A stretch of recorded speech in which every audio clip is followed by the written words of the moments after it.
விபத்தா இல்ல திட்டமிட்ட சதியான்றது தெரிஞ்சுக்கிறதுக்காக தான் தாவேகா தரப்புல இருந்து இந்த விசாரணையே வந்து இவங்க தான் கேட்டாங்க. ஸோ அதனால வந்து விஜய் ஆர்வமா போய் இந்த விஷயத்த பண்ணிட்டு இருக்காரு. இந்தோட முடிவில், அந்த விசாரணையோட முடிவில் இது விபத்தா அல்லது வந்து இது வந்து ஒரு திட்டமிட்ட சதியா அப்படிங்கிறது வந்து தெரிய வரும்ன்ற மாதிரிலாம் சொல்லிட்டு இருக்காங்க.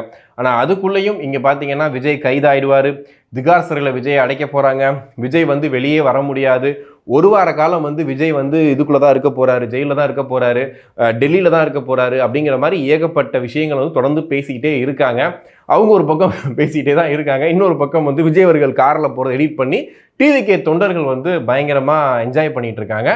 இதில் என்னன்னா, சிபிஐ அலுவலகம் போகிற வழியில் அவ்வளோ போலீஸையும் ஏமாற்றிக்கிட்டு ஒரு 2-3 பேர் டிவிகே கொடியோடு போய் நிற்கிறாங்க. அதுதான் ஆச்சரியமா இருக்கு. எப்பா டெல்லி போனால் அடங்க மாட்டீங்களா? அங்கே போய் கூட எங்கள் சப்போர்ட்டை காட்டுவோம்.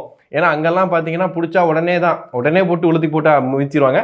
ஆனால் அங்கே போயுமே தைரியமாக டிவிகே தொண்டர்கள் வந்து எங்கள் அண்ணனுக்கு நாங்கள் இருக்கோம், எங்கள் அண்ணனுக்கு எதுனா ஒன்று நாங்கள் எங்கே வேணாலும் வருவோம், எங்கள் அண்ணனுக்கு ஒன்றா நாங்கள் யாரை வேணாலும் பார்ப்போம் அப்படின்ற மாதிரி அங்கே போய் நின்றுட்டு இருந்தாங்க. ஸோ அதை பார்க்குறதுக்கு ரொம்ப ஆச்சரியமாக இருந்தது. என்ன கிறிஸ்டி இப்படி தொடர்ந்து நடந்துக்கிட்டே இருக்கு? ஏன் வந்து விஜய்க்கு ஒரு பக்கம் சிபிஐ விசாரணையும் இதே நேரத்தில் வருது, இன்னொரு பக்கம் சென்சார் போர்டு பிரச்சனை இழுத்துக்கிட்டே போகுது, என்னதான் நடக்க போகுது அப்படின்னு கேட்டிங்க அப்படின்னா, சிபிஐ விசாரணை வந்து இதே டேட்டில் வந்ததுக்கு வந்துட்டு முக்கியமான ஒரு காரணம் இருக்கா அப்படின்னு கேட்டால் அந்த மாதிரிலாம் எந்த காரணமும் கிடையாது.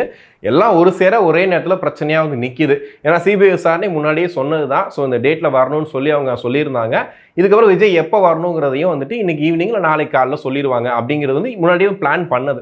ஆனால் சென்சார் போர்டு பிரச்சனைன்றது வந்து பார்த்தீங்கன்னா இது வரைக்கும் யாருக்கும் நடக்காத ஒரு அசாதாரணமான ஒரு சூழ்நிலை அப்படின்னு சொல்லிட்டு நீதிபதியே சொல்கிற அளவுக்கு தான் சென்சார் போர்டு நடந்துகிட்டு இருக்காங்க.